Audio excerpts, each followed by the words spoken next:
Brought to you by Agilus Diagnostics.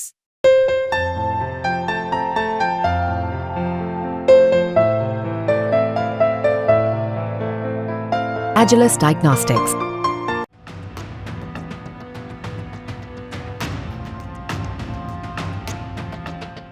Bangladesh में भारी बवाल के बाद भारत भी हाई अलर्ट पर है। बीएसएफ पूरी तरह से इस वक्त बांग्लादेश से लगती सीमाओं पर हाई अलर्ट मोड पर है और एक्शन में आ गया है। बांग्लादेश की पीएम शेख हसीना ने इस्तीफा दिया और वो देश छोड़कर निकल आई। भारत होते हुए खबर है कि वो लंदन जा रही हैं और इन सब के बीच बांग्लादेश की बिगड़ती स्थिति भारत को हाई अलर्ट पर रखने के लिए विवश है।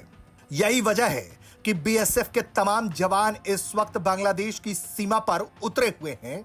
बांग्लादेश की सीमा से लगते हुए इलाकों में बीएसएफ ने अपनी तैनाती बढ़ा दी है। यहां तक कि डीजी बीएसएफ खुद इस वक्त पश्चिम बंगाल के दौरे पर हैं। डीजी बीएसएफ दलजीत चौधरी इस वक्त कलकत्ता में बताए जा रहे हैं। बीएसएफ ने बॉर्डर पर ट्रूप्स की संख्या भी बढ़ा दी है कि बॉर्डर के इलाके में किसी भी तरह का कोई उपद्रव होने ना पाए। लॉ एंड ऑर्डर सिचुएशन को देखते हुए बीएसएफ ने हाई अलर्ट घोषित किया है।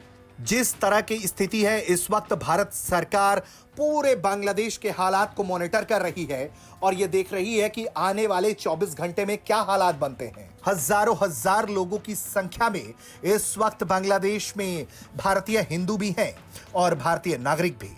ऐसे में अपने नागरिकों की सुरक्षा सुनिश्चित करने के लिए भारत पूरी स्थिति पर नजर बनाए हुए है। वहीं बांग्लादेश की सेना इस वक्त पूरे स्थिति को अपने कंट्रोल में लेने की कोशिश कर रही है।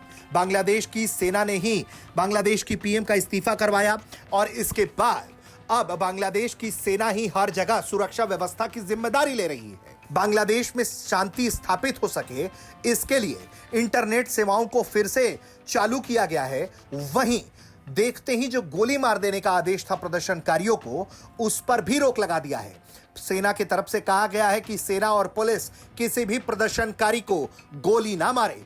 अब ऐसे में सेना कह रही है कि वो एक अंतरिम सरकार बनवाएगी और लॉ एंड ऑर्डर सिचुएशन की जो जिम्मेदारी है वो उसके हाथ में रहेगी, उसकी जिम्मेदारी रहेगी। अब देखना होगा कि बांग्लादेश में जिस तरह से ये तख्ता पलट हुआ है, शेख हसीना को देश छोड़ने पर विवश होना पड़ा है, उसके बाद भारत सरकार क्या रुख लेती है और बांग्लादेश की सेना किस तरह के फैसले करती है। ब्यूरो रिपोर्ट, भारत तक।